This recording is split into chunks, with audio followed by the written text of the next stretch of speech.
Não há uma contradição no Novo Testamento quando Jesus diz para não usarmos de vãs repetições, como fazem os gentios, enquanto Paulo diz, orai sem cessar.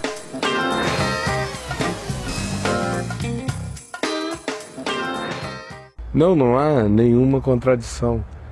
Quando Jesus disse, não useis de vãs repetições como fazem os gentios, ele estava se referindo àquelas mantras que os indivíduos fazem em toda a terra, como se a mera repetição de uma mantra, de um terço, de qualquer que sejam as palavras repetidas de modo mágico e contínuo, como se elas tivessem o poder de atrair Deus para nós.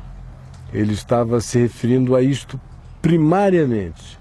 Em segundo lugar, ele estava se referindo à oração como uma ação obcecada e que não descansa e que não confia nunca. Porque determinadas orações são declarações contínuas de desconfiança. Porque as pessoas ficam falando o mesmo tema com Deus, falando. Elas não descansam nunca. Elas nunca chegam e dizem, Senhor, está nas tuas mãos. Eu não tenho poder, eu não consigo fazer, eu estou impotente. A minha parte eu farei sempre, mas isto que me transcende, que está para além de mim, eu coloco diante de ti, assim como eu coloco diante de ti, o que eu posso fazer, o que tu me deste meios de fazer, eu quero fazer em ti. Mas eu estou descansando, eu estou entregando, eu estou confiando, eu estou colocando nas tuas mãos. E não vou mais me agitar, e não vou mais perder o sono, e vou entregar isto a ti, não vou tomar para mim. E vou crer que eu já recebi, porque esta é a tua promessa.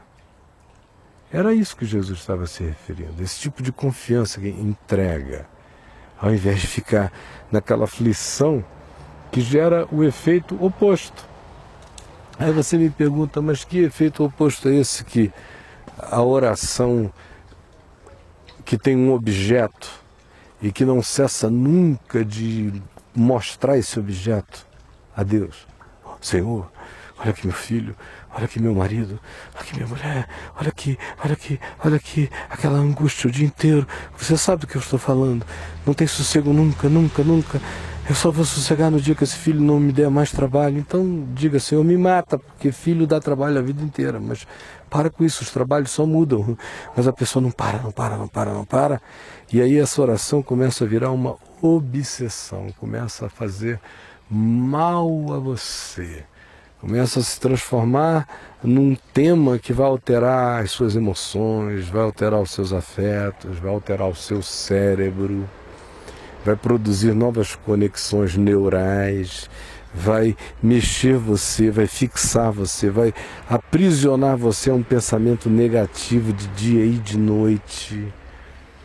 E fará com que você jamais encontre paz, nem descanso, nem entrega a Deus de nada. Você, supostamente, sendo mais crente do que os anjos, supostamente sendo mais crente do que Jesus, resolveu que Deus não terá sossego com você enquanto não fizer conforme a sua vontade. Isso gera um terceiro termo, gera uma devocionalidade caprichosa, além de neurótica, além de obcecada, além de pagã. Ela é carregada de capricho, porque ela não consegue entender que às vezes naquilo que angustia o coração de um pai, de uma mãe, ou de um filho, ou de uma pessoa que ama outra, em razão de uma dor que a pessoa esteja experimentando, de um problema que esteja vivendo, a gente nunca consegue ponderar que às vezes é aquela dificuldade, é aquele problema, é aquela privação, é aquela doença, é aquela limitação que haverá individualmente, ou o conjunto dessas coisas, quando acontecem assim de maneira conjunta, é que poderão ser os instrumentos mais extraordinários da bondade de Deus, do cuidado de Deus, do carinho de Deus em relação a pegar uma pessoinha e entalhá-la, e ir trabalhando, de modo que às vezes você fica até pedindo a Deus que poupe uma pessoa que você ama, de uma coisa assim, porque não discerniu que às vezes é aquela coisa que vai ser o agente transformador de Deus. Então, quando você orar, diga: Pai, seja feita a tua vontade. Ele nos dá a liberdade de dizermos o que a gente quer, o que a gente pensa, o que a gente gostaria de... Mas a gente sabe. Quando o coração está conectado a Deus mesmo, a gente sabe quais são as orações que a gente pode fazer com ousadia total, com intrepidez mesmo, pedindo de modo claro e específico, porque o coração ganha aquele testemunho da fé, coerente com o Evangelho, e aí a gente se apropria daquilo. Agora, a maioria das pessoas não, de fato, elas vivem para encher o saco de uma suposta divindade, são viciados não em oração, nessa loteria celestial, elas ficam jogando aquilo para ver se uma volta, se alguma coisa vem. Ao passo que o caminho oposto, que é o caminho que Paulo diz, quando diz para a gente orar sem cessar, difere radicalmente desse por uma situação simples. Ele não está dizendo para a gente orar por um tema incessantemente. O que Paulo, na realidade, está dizendo é que nós devemos pensar com oração na vida. Pensar a vida em espírito de quem ora. Você já observou como você fala demais com você mesmo? Já observou isso? Eu queria que você observasse, porque na realidade tem gente que pensa tanto de si para si o tempo todo que ela chega a conversar com elas mesmas. Eu acho um fenômeno engraçadíssimo. Era assim como se eu virasse para mim e dissesse assim: Caio, não esquece disso, Caio. Eu acho essas pessoas muito engraçadas. Não esquece disso, Fernando, que você precisa fazer isso. Não esquece disso, Márcia, que você Márcia.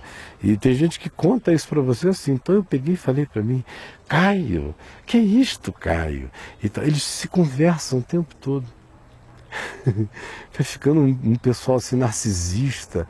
Eles vão desenvolvendo uns personagens a respeito deles mesmos. E são tão solitários que precisam ficar falando com eles próprios. Mas não conseguem quebrar esse processo e fazer outra coisa. Que coisa é esta? É de fato pensar fazendo o pensamento, fazer a viagem em Deus. Em vez de ser de mim para mim, eu falando comigo, eu passo a pensar em Deus. O meu processo de pensamento passa a ser uma oração. Eu digo: Senhor, Tu vistes o que está acontecendo, eu não sei como eu devo proceder, me dá sabedoria, o que eu faço? Eu ajo, eu não ajo, eu ajo assim, ou é melhor eu esperar? É melhor eu dormir sobre este assunto, ponderar esta noite?